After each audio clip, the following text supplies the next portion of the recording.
I grew up with my mom and my dad and my sister, and I think me and my sister were always expected to do chores. And so like every Saturday, she just wanted us to like do the dishes, clean the kitchen, clean our rooms. That's kind of what we were expected to do, and to finish our homework. I think for them, they don't really worry about what they have to do in school. They kind of just worry about like getting them into extracurricular activities. So they teach them to grow up with that mentality that, oh, you're a guy, you have to play sports, or you're a girl, you got to be in the kitchen, or you. And I feel like, because for example, for my sister and I, um, my parents, I feel like they pushed her more than they did me. I don't know why, but because she's like really smart and not. But I feel like the parents, the Latino parents, or at least the Mexican parents, they push more their daughters than they do their sons.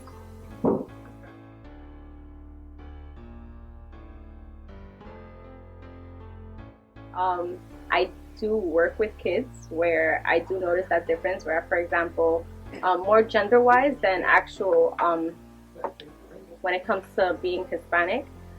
I see, for example, you see the girls would have like proud choices where they're just talking about girl stuff, and then boys would be sports, or it would be that kind of gender difference.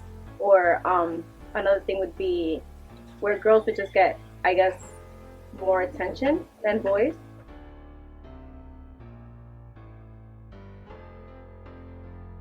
Being a Latino has helped shape my educational experience within high school because as a high school student and being in high school in general, it's it's a it's a it's an interesting experience because sometimes you don't get to do as many things or accomplish as many things you want to do, or you're really isolated in a sense. In high school, growing up as a like Latin American student, especially as a female, things are different because I think in a way you are like you have less. They see you as having less potential, or like they kind of have lower expectations for you because you're Hispanic, because you're a minority, and I feel like they don't expect as much from you.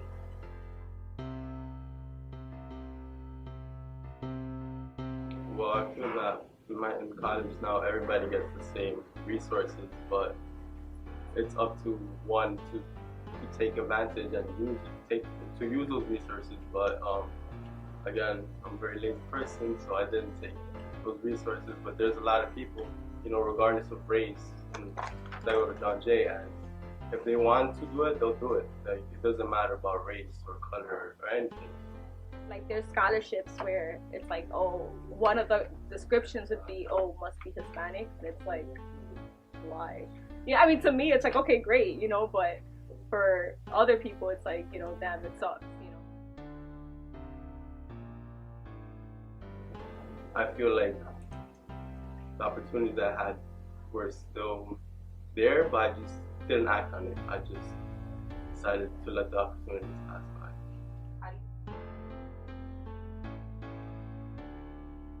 It's up to the individual themselves to do what they have to do, and it's not a matter of like boys and girls. Like it's not a competition. It's a matter of the individual. It comes down to the individual himself to do what they need to do and get their stuff done. And if they don't get their stuff done, that's a disadvantage to them because they're gonna mess up. So I don't think it's a matter of what gender you are and what it takes for you to get this stuff done. I think it comes down to the individual himself or herself.